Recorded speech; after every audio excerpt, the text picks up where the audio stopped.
नमस्कार मित्रांनो. पर्यावरणशास्त्र या विषयाची तोंडओळख आपण पाठीमागील तासाला करून घेतलेली आहे, ज्याच्यामध्ये बौद्धिक आणि प्रात्यक्षिक कार्य अशा दोन्ही अंगांना आपणाला या विषयाचा अभ्यास करायचा आहे. तर पहिला टॉपिक आज आपण पाहूया पर्यावरणशास्त्र, ज्याच्यामध्ये आपल्याला पर्यावरणाची व्याख्या, पर्यावरणाचा वाव किंवा पर्यावरणाची संकल्पना हे घटक बघायचे आहे. तसंच पर्यावरणाचं महत्त्व आपल्याला अभ्यासायचं आहे. तर आपणाला माहिती आहे पर्यावरण म्हणजे काय. तर आपल्या भोवताली असणारं जे काही वातावरण आहे, सगळं जे सजीव निर्जीव घटक आहेत, या सर्वांना मिळून आपण पर्यावरण असं म्हणतो. जसं माती आहे, पाणी आहे, पशु पक्षी, झाडं आहे, जमीन आहे, आपण मानव आहोत, हे सर्व घटक पर्यावरणाचे एक घटक आहेत. तर या सर्वांना मिळून आपण पर्यावरण असं म्हणतो. ज्याच्यामध्ये हवा आहे, ज्याच्यामध्ये भौगोलिक सर्व घटक आहेत, खगोलीय घटक आहेत, भूगर्भामध्ये असणारे घटक आहेत. म्हणजे हे सगळे मिळून जो काही एक शास्त्र बनतं त्यालाच आपण पर्यावरणशास्त्र असं म्हणतो. व्याख्या दिलेली आहे बघा. जॅकी स्मिथ यांची व्याख्या आहे: सजीवाने अनुभवलेल्या प्राकृतिक, रासायनिक व जैविक परिस्थितीची गोळाबेरीज म्हणजे पर्यावरण होय. सजीवाने अनुभवलेल्या म्हटलेलं आहे. सजीव म्हणजे कोण? आपण. पशुपक्षी आहेत, प्राणी आहेत, यांनी अनुभवलेलं आहे. काय अनुभवलेलं आहे? की जे कसले घटक? प्राकृतिक म्हटलंय. प्राकृतिक म्हणजे काय? प्रकृतीमध्ये असणारे सगळे, जे वातावरणामध्ये असणारे. तसंच रासायनिक घटक म्हटलेलं आहे सगळे. रासायनिक घटक आपल्याला माहितीच आहेत. भूगर्भामध्ये सुद्धा अनेक रासायनिक घटक आहेत. म्हणजे कुठलाही वस्तू किंवा घटक तयार होताना त्याच्यामध्ये रासायनिक प्रक्रिया घडून येत असते. हे सगळे रासायनिक घटक. तसंच जैविक परिस्थिती म्हटलंय. जैविक म्हणजे काय? सजीव घटक सगळे. मातीमध्ये असणारे सजीव घटक, हवेमध्ये असणारे जीवाणू, बॅक्टेरिया, विषाणू काय जे असतील ते. तसंच मानवी शरीर असेल, इतर पशु पक्षी प्राणी असतील, म्हणजे याला आपण काय म्हणतो? तर जैविक परिस्थिती म्हणतो आपण. किंवा शैवाळ असेल, तसंच जैविक वृक्ष आहेत, वेली आहेत, इतर पशु पक्षी, कीटक आहेत. या सगळ्या घटकांना आपण काय म्हणतो? तर जैविक घटक म्हणतो. थोडक्यात काय म्हटलेलं आहे जॅकी स्मिथ यांनी? तर सजीवाने अनुभवलेल्या प्राकृतिक, रासायनिक तसंच जैविक परिस्थितींची गोळाबेरीज म्हणजे पर्यावरण होय. हे सगळे घटक एकत्र येतात, याला आपण काय म्हणतो? पर्यावरण असं म्हणतो. ज्याच्यामध्ये दिलेलं आहे त्यांनी उदाहरणादाखल हवामान आहे, मृदा आहे, तसंच जल आहे म्हणजेच पाणी आहे, प्रकाश आहे, आसपासच्या सर्व वनस्पती आहेत, सजीव, त्यांच्या विविध जीवजाती आहेत. या सर्वांचा समावेश आपल्याला या पर्यावरणामध्ये करता येईल. त्यानंतर दुसरी व्याख्या दिलेली आहे. फंग व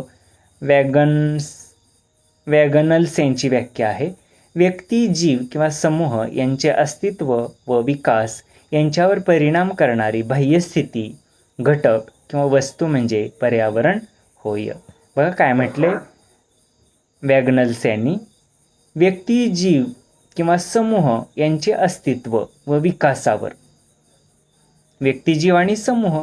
व्यक्ती म्हणजे आपण, जीव म्हणजे कुठलाही जीव, इतर झाडं असतील, इतर कीटक असतील, पशु असतील, प्राणी असतील, जे कुठलीही व्यक्ती असो, कुठलाही जीव असो किंवा त्यांचा समूह असो. समूह म्हणजे काय आपल्याला माहितीच आहे. दोनपेक्षा अधिक व्यक्ती किंवा एकत्र ज्यावेळेस ते सजीव येतात त्याला आपण समूह असं म्हणतो. जसा कुठलाही समूह असो, व्यक्तीचा असो, इतर सजीवांचा असो किंवा जीवजंतूंचा असो, तर अशा समूहावरती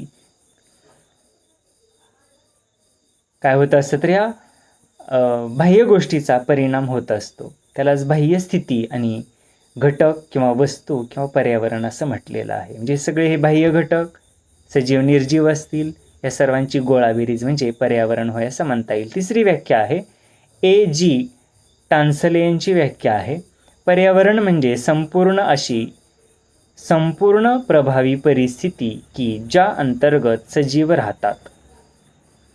हे संपूर्ण परिस्थिती म्हटलंय, अशी परिस्थिती की ज्याच्यामध्ये काय? तर सगळे सजीव राहतात. या अंतर्गत सर्व सजीव मोडतात, त्याला पर्यावरण असं म्हटलेलं आहे. आपल्याला माहिती आहे, तर सजीव असो किंवा निर्जीव घटक असो, हे सगळे पर्यावरणाचा अनन्यसाधारण घटक आहेत, जे कुठलाही घटक आपल्याला पर्यावरणापासून वेगळा करता येत नाही.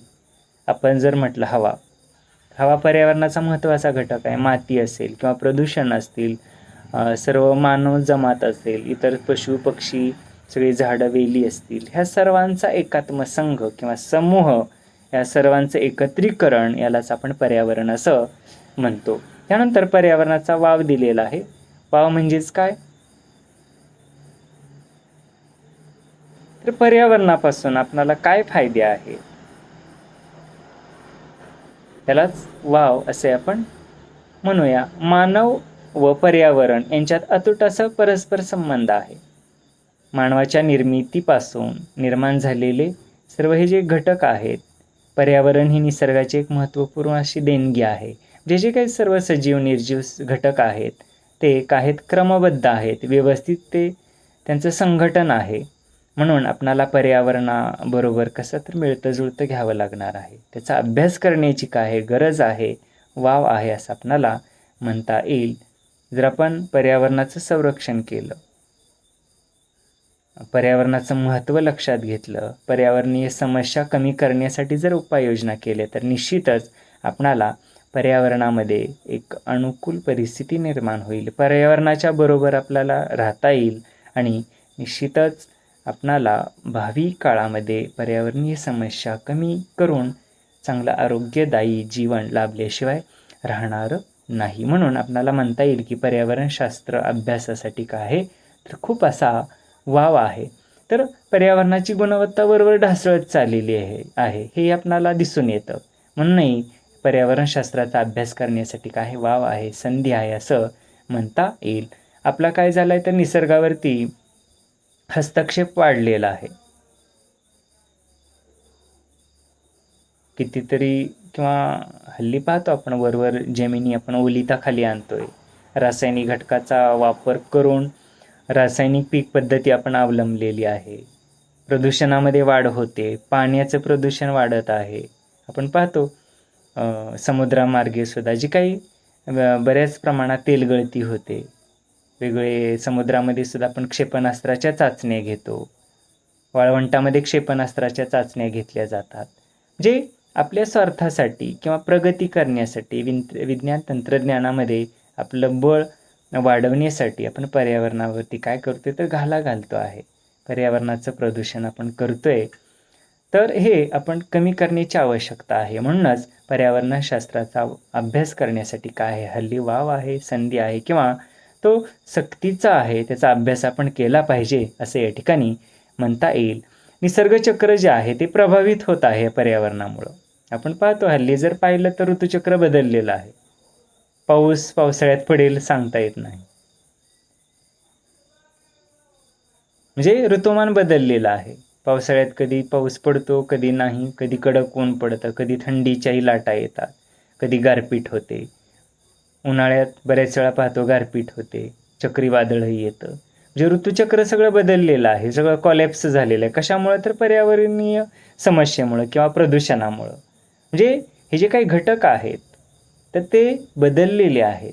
त्या बदललेल्या घटकाला जर आपल्याला पूर्ववत आणावं असं वाटत असेल, प्रदूषण जर कमी करावं असं वाटत असेल आणि एक चांगला शाश्वत विकास पर्यावरणाचा, पर्यायानं मानवाचा, सर्व सजीवांचा घडवून जर आणावासा वाटत असेल, तर आपल्याला या पर्यावरणशास्त्राचा निश्चितच अभ्यास करण्याची, आणि नुसता अभ्यासच नाही तर त्या पद्धतीनं चांगल्या ठोस उपाययोजना पावलं उचलण्याची आवश्यकता आहे असं या ठिकाणी म्हणता येईल. निश्चितच जनजागृतीची आवश्यकता आहे, तीच या पर्यावरणातून आपल्याला करावयाची आहे. म्हणून पर्यावरणशास्त्राचा अभ्यास करण्यासाठी काय वाव आहे, संधी आहे असं म्हणता येईल.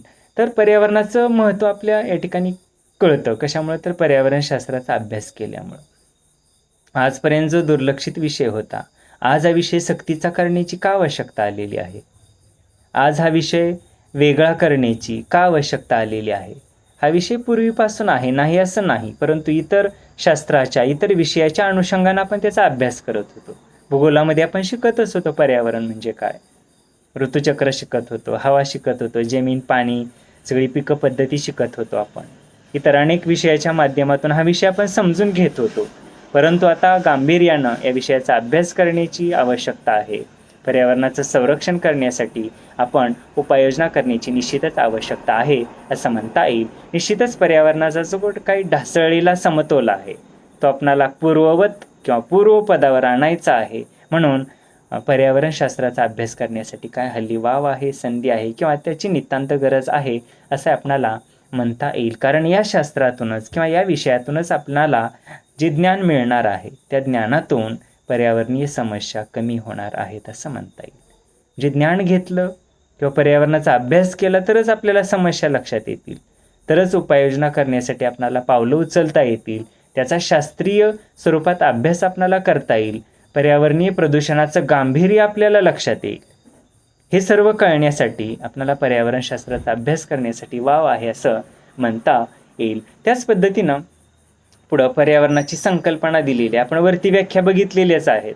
पर्यावरण म्हणजे नेमकं काय, तर आपल्या भोवती असणारे जे काही सजीव निर्जीव सर्व घटकांचा जाळा आहे, या सर्व जाळ्याला, ह्या सर्व घटकांना मिळून त्यांचा एकात्म संघ म्हणजेच पर्यावरण असं आपण म्हणतो. पर्यावरणाचे घटक पर्यावरणशास्त्राच्या इतर विषयाशी असणारा सहसंबंध या बाबींचाही समावेश पर्यावरणशास्त्रामध्ये येतो किंवा पर्यावरणामध्ये येतो असं आपल्याला म्हणता येईल. पर्यावरण म्हणजे असा काही वेगळा विषय नाही, तर तो इतर अनेक विषयाशी संबंधित तो हा विषय आहे. समजा मराठी आणि पर्यावरण म्हणूया, मराठीमध्ये आपण शिकतोच पर्यावरणीय घटक, निसर्गाच्या कविता शिकतो आपण, त्या ठिकाणी झाडं झुडपं किंवा हवा म्हणजे असे अनेक संदर्भ येतात. किंवा भूगोल असेल किंवा राज्यशास्त्र असेल, शिक्षणशास्त्र असेल, असा कुठलाही विषय नाही म्हणजे सायन्स फॅकल्टीची असो, कॉमर्स फॅकल्टीची किंवा इतर अनेक कला शाखांचे विषय असू द्यात, त्या सर्व विषयाशी पर्यावरण हा विषय कसा आहे तर रिलेटेड आहे, त्याचं नातं आहे, तो त्या विषयातीलच एक घटक आहे, विषय आहे असं या ठिकाणी आपल्याला म्हणता येईल. म्हणजे पर्यावरण विषय कसा आहे तर बहुव्याप्त असा विषय आहे, त्याचा या ठिकाणी सर्व विषयामध्ये समावेश आहे असं म्हणता येईल. त्यानंतर पुढचा घटक आहे परिस्थितिकी संबंधातील अभ्यास. आता परिस्थितिकी म्हणजे काय, सभोवताली असणारी परिस्थिती आपली. परिस्थितिकी संकल्पनेअंतर्गत परिसंस्थेचे जैविक व अजैविक घटक तसंच जैविक समाजाची वैशिष्ट्ये याचा आपणाला या ठिकाणी अभ्यास करता येईल.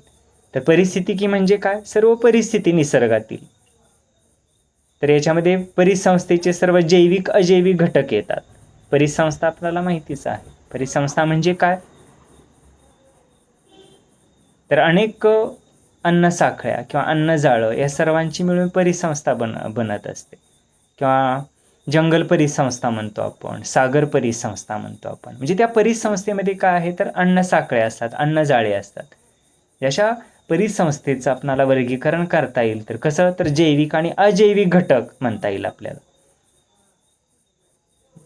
जैविक घटक जर आपण परिसंस्थेतील लक्षात घेतले तर सर्व जैविक घटक, समजा मासे आहेत, मासे काय करतात, लहान लहान कीटकांना खातात, नंतर माशाला कोण बगळा खातो किंवा माणूस खातो माशाला. म्हणजे हे जे अन्न साखळ आहे, म्हणजे ही जी परिस्थितिकी आहे तर त्याला आपण जैविक परिस्थितिकी असं म्हणूया. आणि अजैविक घटक म्हणजेच काय, दगड म्हणूया आपण, माती म्हणूया किंवा मृदा म्हणूया किंवा वाळलेलं लाकूड असेल, असे अजैविक घटक या परिस्थितिकीमध्ये मोडतात. तर अशा सर्व जैविक अजैविक परिस्थितिकीचा या पर्यावरणामध्ये संबंध आहे किंवा समावेश होतो असे आपल्याला म्हणता येईल. तसंच जैविक समाजाची वैशिष्ट्ये म्हटलेलं आहे.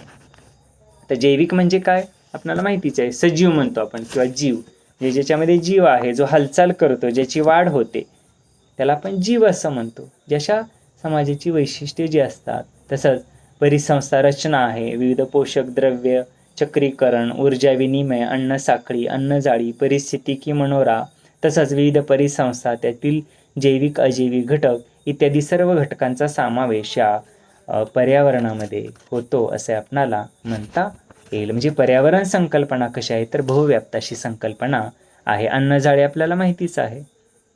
एक सजीव जगण्यासाठी, आपल्या उदरनिर्वाहासाठी दुसऱ्या सजीवावरती किंवा दुसऱ्या घटकावरती अवलंबून असतो. तो घटक दुसऱ्या कुठल्या तरी घटकावर किंवा त्याच्यावर दुसरा सजीव जगत असतो, त्या सजीवावर दुसरा सजीव जगत असतो. उदाहरणार्थ धान्य शेतामध्ये पिकलं जातं, कशावरती, खत, जमिनीतील खत आहे, पाणी आहे, हवा आहे, सूर्यप्रकाश आहे, ते धान्य आपण खातो. नंतर आपलं काय होतं, मेल्यानंतर जीवजंतू लागतात आणि आपली काय होते, शेवटी माती होते. जे मातीतून जे उत्पन्न होतं ते शेवटी काय होतं, मातीमध्ये मिसळून जातं. म्हणजे हा जो मधला सर्व काळ आहे त्यालाच आपण काय म्हणतो, अन्नसाखळी किंवा अन्नजाळी असं म्हणतो. म्हणजे याचा जो मनोरा आहे, मनोरा म्हणजे काय, तर पिरॅमिड म्हणतो आपण. मनोरा म्हणजे थोडक्यात पाया आहे, त्याच्यावरती एकावर एक असे थर बांधून जशी आपण इमारत तयार करतो, त्याचा मनोरा तयार करतो, त्या पद्धतीने ह्या अन्नजाळीचा आहे, अन्नसाखळीचा आहे. म्हणजे प्रत्येक सजीव हा कुठल्या ना कुठल्या घटकावरती काय आहे, जीवन जगण्यासाठी विसंबून असतो, अवलंबून असतो. तर त्याचा जो मनोरा आहे त्यालाच परिस्थितिकी मनोरा असं म्हटलेलं आहे. विविध परिसंस्था असतात, जसं म्हटलं जंगल परिसंस्था आहे.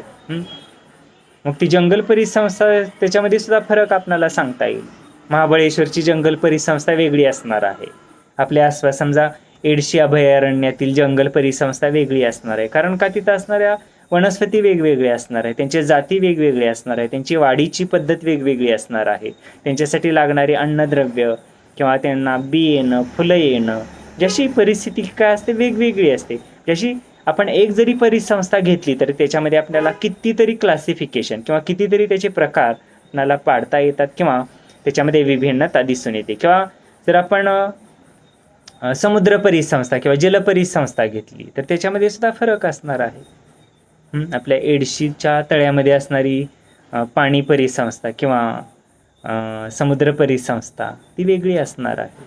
समुद्रामध्ये असणारी जलचर परिसंस्था ती वेगळी असणार आहे.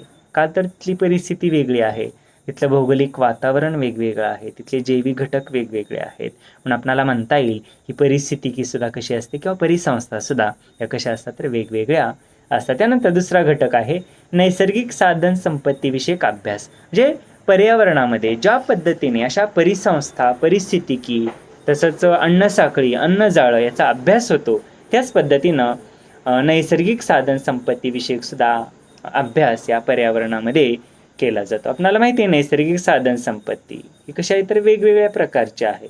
मग या साधन संपत्तीचं महत्त्व काय आहे ते पर्यावरणशास्त्रामध्ये आपल्याला शिकणं भाग आहे. नैसर्गिक साधन संपत्ती आपल्याला सांगता येईल, हवा आहे, नैसर्गिक स्रोत आहे, तो जल आहे, ज्याला आपण पाणी म्हणतो, मृदा आहे म्हणजेच माती आहे, सर्व सजीव निर्जीव असे घटक आहेत, वनस्पती आहेत, वेगवेगळ्या पिकांच्या वाण किंवा जाती आहेत, भूगर्भामध्ये सापडणारे वेगवेगळे खनिज आहेत जी हवा स्वरूपात असतील की ज्याला खनिज वायू म्हणतो आपण, किंवा खनिज द्रव्ये असतील, वेगवेगळे वेगवेगळ्या पिकांच्या व्हरायटी किंवा वाण असतील. म्हणजे ही जी काही सर्व जैवविविधता आहे ते काय आहेत, पर्यावरणाचा एक महत्त्वाचा घटक आहे. त्यालाच आपण काय म्हणतो, नैसर्गिक साधन संपत्ती असं म्हणतो. मग त्याचं महत्त्वसुद्धा आपणाला या पर्यावरणशास्त्रामध्ये अभ्यासावं लागतं. म्हणजे तो सुद्धा पर्यावरणाचा एक महत्त्वाचा भाग आहे. त्याच पद्धतीनं नैसर्गिक साधन संपत्तीच्या अमर्याद वापरामुळे होणारे असंतुलन, म्हणजे त्याचा सुद्धा अभ्यास आपल्याला या पर्यावरणशास्त्रामध्ये करण्याची आवश्यकता आहे. म्हणून आपल्याला म्हणता येईल पर्यावरणशास्त्र कशा आहे तर बहुव्याप्त अशी संकल्पना आहे. या नैसर्गिक स्रोतांचा आपण काय केला, अमर्याद असा वापर केला. मग त्याचे दुष्परिणाम आपल्याला दिसून येतात कशावरती, पर्यावरणावरती.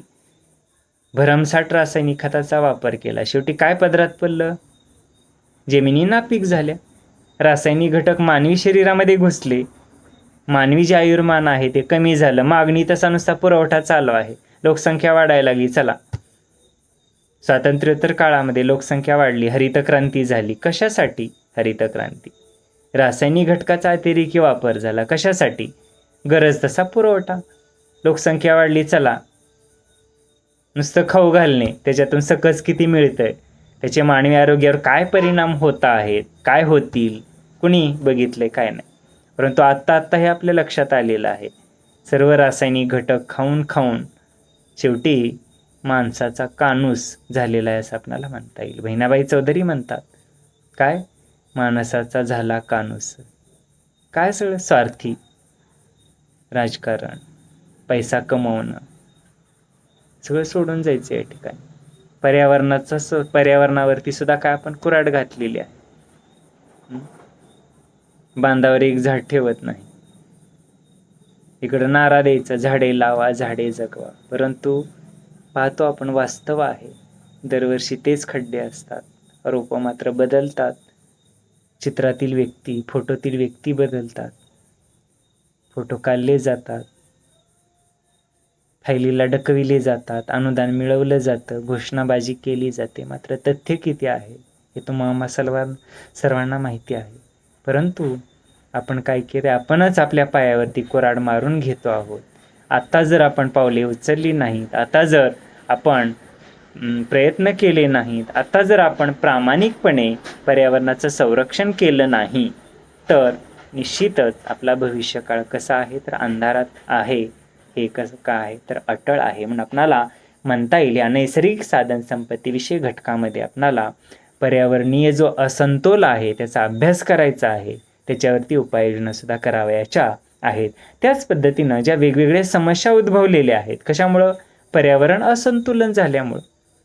पर्यावरणाचं असंतुलन झालेलं आहे. पर्यावरण कधी चक्रीवादळ येतं, पीक काढायला आल्यानंतर गारपीट होते, वादळ वारं येतं, एवढ्या कष्टानं लावलेल्या, खर्च केलेल्या ज्या काही फळबागा आहेत, जे पीक उभारलेलं आहे, ते सगळं मातीमोल होतं. जे कशामुळं आहे, तर या असंतोलामुळं आहे. पर्यावरण काय पूर्णपणे कॉलॅप्स झालेलं आहे. थंडीच्या लाटा येतात, दुष्परिणाम होतात फळबागेवरती, फळं तडकतात, वाढ खुंटली जाते, निकृष्ट दर्जाचं उत्पादन मिळतं, कीड व रोगाची धाड पडते पिकावरती. हे सगळं कशामुळे झालेलं आहे, तर पर्यावरणाचा असंतुलन झाल्यामुळे झालेलं आहे. मात्र तरीही किंवा आजही आपल्याला त्याचं गांभीर्य नाही असं म्हणता येईल. म्हणूनच आपणाला हे गांभीर्य लक्षात घ्यायचं आहे. या विषयातून आपणाला या ठिकाणी जनजागृती करण्याची आवश्यकता आहे असं म्हणता येईल. त्याच पद्धतीनं नैसर्गिक साधन संपत्तीचे व्यवस्थापन, त्याचं नियोजन कसं आपणाला करता येईल, तर या बाबींचा सुद्धा आपणाला या ठिकाणी अभ्यास या पर्यावरणशास्त्रामध्ये करावयाचा आहे. कसं व्यवस्थापन करता येईल या साधन सामुग्रीचं, कुठली, नैसर्गिक. कारण ही नैसर्गिक साधन संपत्ती कशी आहे, अमोल अशी आहे. हवा तयार करता येणार नाही, माती तयार करता येणार नाही, ज्या वनस्पतीच्या वेगवेगळ्या प्रजाती आहेत, जे नैसर्गिक सौंदर्य आहे, जे जलस्रोत आहेत, वाहणाऱ्या नद्या आहेत, जो समुद्र आहे, वेगवेगळ्या पशुपक्ष्यांच्या प्रजाती आहेत, आणि अनमोल असं जे मानवी जीवन आहे ते पुन्हा येणार नाही. म्हणून आपणाला या सर्वांचं संरक्षण करण्याची आवश्यकता आहे. आणि हीच आवश्यकता, हीच गरज, त्यावरती आपणाला उपाययोजना करायच्या आहेत. आणि त्या उपाययोजना आपणाला या पर्यावरणामध्ये निश्चितच लक्षात येणार आहेत आणि त्या उपाययोजना करावयाच्या आहेत. त्यानंतर पुढचा घटक आहे पर्यावरणातील, तो म्हणजे मानवनिर्मित आपत्तीचे अध्ययन. अध्ययन म्हणजे काय, त्याचा अभ्यास. म्हणजे आपण ज्या आपत्ती ओढावून घेतलेल्या आहेत, सगळ्या मानवनिर्मित आहेत. त्या बऱ्याचशा युद्ध होतात, आपल्याला माहिती आहे, पहिलं महायुद्ध, दुसरं महायुद्ध आणि तिसरं महायुद्ध सुद्धा कधी होईल काही सांगता येत नाही. जे ह्या आपत्ती ज्या की आपण ओढावून घेतलेल्या आहेत, झाडं आपण तोडली, त्याचे दुष्परिणाम आपण भोगतोय. जे काही गावरानवान होते पिकाचे, जे सकस होते, मानवी आरोग्याला जे चांगले होते, पौष्टिक होते, ते सर्व लुप्त होत चाललेलं आहे. आणि संकरित खातोय आपण, ज्याच्यातून काही शरीराला मिळत नाही, उलट रासायनिक घटक, मानवी आयुर्मान कमी होत चाललेलं आहे. दररोज दवाखाना करतोय आपण. जे मिळवलंय काय आपण स्वातंत्र्योत्तर कालखंडामध्ये, स्वातंत्र्योत्तर काळानंतर जी रासायनिक घटकाच्या पाठीमाग आपण लागलेलो आहोत, जी स्वार्थी प्रवृत्ती वाढलेली आहे, निसर्गावरती जो आपण अतिरेकी संहार करतोय, घाला घालतोय, तर तो बंद होण्याची गरज आहे. त्याच्यासाठी आपण प्रयत्न केले पाहिजेत. म्हणून आपल्याला म्हणता येईल मानवनिर्मित आपत्तीचं अध्ययन आपल्याला करायचं आहे या विषयामध्ये. मग कोणकोणती आपत्ती? हरितगृह तंत्रज्ञान वापरतो आपण, त्याच्यामुळे आपत्ती निर्माण झालेल्या आहेत. ओझोनचा क्षय होतो आहे, फ्रीजचा वापर करतोय आपण. ओझोन जे कवच आहे पृथ्वीचं, ते कमी होत चाललेलं आहे. त्याच पद्धतीनं बर्फ वितळणं आहे, तसं तापमान वाढ आहे, वेगवेगळी प्रदूषण आहेत, वायू प्रदूषण, ध्वनी प्रदूषण, अणुप्रदूषण आहे, लोकसंख्येचा विस्फोट होतोय.